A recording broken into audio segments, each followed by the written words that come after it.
आज हम बात करते हैं एक ऐसी सभ्यता की जो दुनिया की सबसे बड़ी और सबसे अमीर सभ्यता थी, सिंधु घाटी सभ्यता। लाखों लोग, शानदार शहर जैसे मोहनजोदारो और हड़प्पा, आधुनिक drainage system, planned roads, grid वाली सड़कें, ईंटों के मकान, कुएं, फ्लश जैसी व्यवस्था और यहां तक कि ग्रेट बाथ, मोहनजोदारो का विशाल स्नानागार, सब कुछ था। मोहनजोदारो जैसे शहरों में 40,000 से 60,000 तक लोग रहते थे। कोई बड़े राजा या विशाल मंदिरों के प्रमाण नहीं मिले, जो बताता है कि यह शायद एक शांतिप्रिय, व्यापार आधारित और काफी समानता वाला समाज था। लेकिन एक दिन ये पूरी सभ्यता अचानक गायब हो गई। क्या उनका ही धन और व्यापार उनकी बर्बादी का सबसे बड़ा कारण बना? आज इस वीडियो में हम स्टेप बाय स्टेप समझेंगे, पहले उनका पैसा कैसे बना, फिर कैसे डिजास्टर ने सब कुछ बर्बाद कर दिया। सबसे पहले समझते हैं कि ये लोग इतने अमीर कैसे बने। उनका सबसे बड़ा आधार था खेती। सिंधु नदी हर साल बाढ़ लाती थी, जिससे जमीन बहुत उपजाऊ हो जाती थी। उन्होंने चैनल और सिंचाई की अच्छी व्यवस्था बनाई थी। उन्होंने बड़े बड़े अनाज भंडार, ग्रेनरी बनाए थे, जहां अनाज स्टोर करते थे। हड़प्पा और मोहनजोदारो में मिले ये ग्रेनरी हवा के वेंटिलेशन चैनल वाले थे, ताकि अनाज लंबे समय तक खराब न हो। गेहूं, जौ, कपास, चावल, मटर, तिल, बहुत कुछ उगाते थे। दुनिया में सबसे पहले उन्होंने कपास की खेती शुरू की थी। कपास से बने महीन कपड़े उनके सबसे बड़े निर्यात आइटम थे। इस अतिरिक्त अनाज से शहर बड़े हुए और कारीगरों को काम मिलता था। मोती, मिट्टी के सुंदर बर्तन, गहने, तांबे और कांसे के औजार, हाथी दांत की नक्काशी और शंख की चूड़ियां बनाते थे। अब असली बात, पैसा कैसे काम करता था। पिछले वीडियो में हमने बार्टर सिस्टम के बारे में बात की थी, यानी माल के बदले माल। यह सही है, लेकिन यह बार्टर बिल्कुल रैंडम नहीं था। यह बहुत संगठित था। सिंधु घाटी वालों के पास कोई सिक्के या धातु का पैसा नहीं था, लेकिन उन्होंने ये एक बहुत स्मार्ट सिस्टम बनाया था।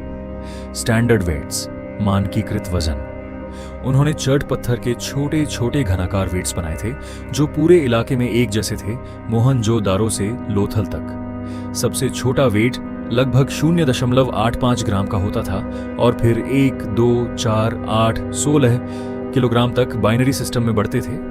कुछ बड़े वेट्स दशमलव आधार पर भी थे। इससे कोई भी चीज को सही सही तौल सकते थे। व्यापार में पूरी निष्पक्षता आती थी। लोथल जैसे बंदरगाहों पर यह समुद्री व्यापार के लिए भी इस्तेमाल होता था। उनके पास सोपस्टोन की बहुत सुंदर सील्स थीं, जिनमें यूनिकॉर्न बुल, हाथी, बाघ, गैंडा जैसे जानवर और अज्ञात लिपि के चिन्ह बने होते थे। ये सील्स शायद व्यापारिक दस्तावेज, सामान की गारंटी या प्रॉपर्टी आइडेंटिफिकेशन की तरह इस्तेमाल होती थी। कुछ इतिहासकार कहते हैं कि ये प्रोटो मनी, पैसा बनने की शुरुआत की तरह काम करती थी। हजारों सील्स मिली हैं, जिनमें से कई मेसोपोटामिया तक पहुंची। मतलब पैसा कैसे बना? खेती से अतिरिक्त अनाज प्लस कारीगरों से मूल्यवान चीजें, मोती, कपास के कपड़े, गहने, प्लस लंबी दूरी के व्यापार से असली धन। ये लोग सिर्फ अपने इलाके तक नहीं रुकते थे। उनका व्यापार हजारों किलोमीटर दूर मेसोपोटामिया तक पहुंचता था। मेसोपोटामिया वाले उन्हें मेलुहा कहते थे। वे निर्यात करते थे कार्नेलियन मोती, लाल मोती, लाजवर्त, नीला पत्थर, हाथी दांत, लकड़ी, कपास के कपड़े, शंख के चूड़ियां। आयात करते थे चांदी, टिन, कांसा बनाने के लिए ऊनी कपड़े। ये व्यापार समुद्री रास्ते से होता था, फारस की खाड़ी के जरिए। लोथल, गुजरात में दुनिया का सबसे पुराना डॉकयार्ड मिला है, लगभग 214 मीटर लंबा और 36 मीटर चौड़ा, जिसमें स्लुइस गेट और चैनल थे। यह टाइडल डॉक था, जहां बड़े जहाज आसानी से आ जा सकते थे। यहां वेयर हाउस भी मिले, जहां सील इंप्रेशन से सामान की ट्रैकिंग होती थी। मानकीकृत वेट्स की वजह से मेसोपोटामिया के साथ भी निष्पक्ष व्यापार हो पाता था। इस उन्नत सिस्टम से उनके पास बहुत सारे संसाधन और धन आ गया था, लेकिन यही अमीरी उनके लिए मुसीबत बन गई। डिजास्टर शुरू हुआ। ये एक दिन का नहीं था, धीरे धीरे सदियों तक चला। पहला बड़ा समस्या, जलवायु परिवर्तन। ग्रीष्मकालीन मानसून कमजोर पड़ने लगा। बारिश 10 से 20% तक कम होने लगी और तापमान थोड़ा बढ़ गया। सिंधु नदी और उसकी छोटी नदियां अपना रुख बदलने लगी। कुछ जगहों पर बड़ी बाढ़ें आईं, लेकिन ज्यादातर इलाकों में सूखा पड़ने लगा। सरस्वती नदी धीरे धीरे सूख गई। ये नदी उनके लिए बहुत महत्वपूर्ण थी।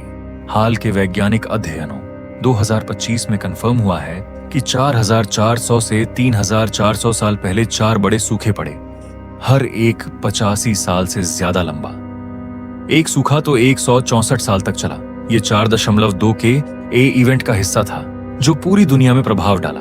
अब सोचो, उनका धन खेती और व्यापार पर आधारित था। जब नदियां सूखी, खेती कमजोर पड़ गई, अतिरिक्त अनाज खत्म हो गया। व्यापार के रास्ते भी प्रभावित हुए क्योंकि बंदरगाह और नदियों पर निर्भर था। मेसोपोटामिया के साथ व्यापार धीरे धीरे बंद होने लगा। शहर खाली होने लगे। लोग छोटे छोटे गांवों में शिफ्ट करने लगे।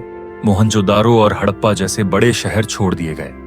जनसंख्या पूर्व की तरफ, गंगा घाटी की तरफ माइग्रेट करने लगी, जहां पानी ज्यादा था। वे अनुकूलन की भी कोशिश की, फसलें बदली, व्यापार विविधता लाई और छोटी बस्तियां बनाई, लेकिन बड़ा शहरी सिस्टम टिक नहीं पाया। ये सब इसलिए हुआ क्योंकि उनका सिस्टम बहुत बड़ा और व्यापार पर निर्भर था। जब पर्यावरण बदला तो वही धन उनके खिलाफ हो गया। व्यापार रुक गया तो अर्थव्यवस्था ढह गई। न अतिरिक्त भोजन, न व्यापार। वैज्ञानिकों ने अब कंफर्म किया है कि ये सदियों तक चलने वाला सूखा था। एक बार नहीं, बार बार। इसीलिए अचानक पतन नहीं, धीरे धीरे गिरावट हुई। तो दोस्तों, ये था सिंधु घाटी का पूरा किस्सा। पैसा यानी उनका संगठित बार्टर, वेट्स और सील्स सिस्टम कैसे बना और कैसे डिजास्टर ने सब बर्बाद कर दिया। अब एक दिलचस्प सवाल, जब सिंधु घाटी खत्म हो रही थी तब मेसोपोटामिया में क्या चल रहा था? क्या उन्होंने कुछ ऐसा खोज लिया था जो आज की पूरी दुनिया की नींव बन गया? ये जवाब हम अगले वीडियो में देखेंगे। अगर वीडियो पसंद आया तो लाइक कर दो, चैनल सब्सक्राइब कर लो और कमेंट में जरूर बताओ क्या लगता है तुम्हें, उनका वेट्स और सील्स वाला सिस्टम आज के पैसे जैसा था या नहीं, या पतन के लिए कोई और कारण सोचते हो? मिलते हैं अगले वीडियो में। Thank you, take care.